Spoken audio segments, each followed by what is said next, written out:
Drama serial Mahnoor की अगली किस्त में हम देखेंगे कि महानूर के मामू और मामी अब भी अपनी हरकतों और लालचीपन से बाज नहीं आते। महानूर सो रही होती है जब उसकी मामी उस पर पूरी नज़र रखे हुए होती हैं।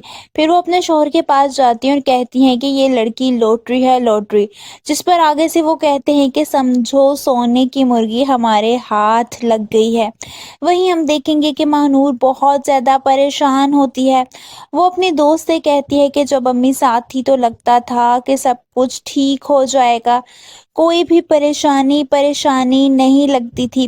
वो ये सारी बातें कर रही होती है जब बाहर खड़ी उसकी ममानी उसकी हर बात सुन रही होती हैं।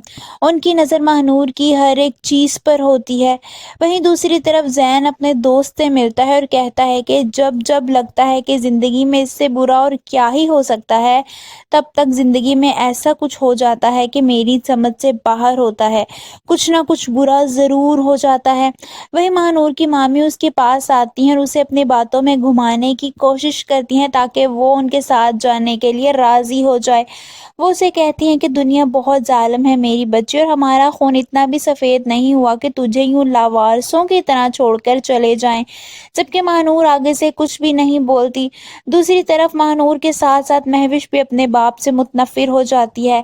दिलावर साहब उससे बात करने की कोशिश करते हैं जब वो उनको साफ साफ जवाब देते हुए कहती है कि आप शायद भूल चुके हैं कि मैं आपसे अपना हर रिश्ता ख़त्म कर चुकी हूँ। इतना कहकर वो वहाँ से चली जाती है जबकि दिलावर साहब शर्मिंदा हो जाते हैं। उनको समझ नहीं आ रहा होता कि वो कैसे अपनी बेटियों के दिल में अपनी जगह बना सके।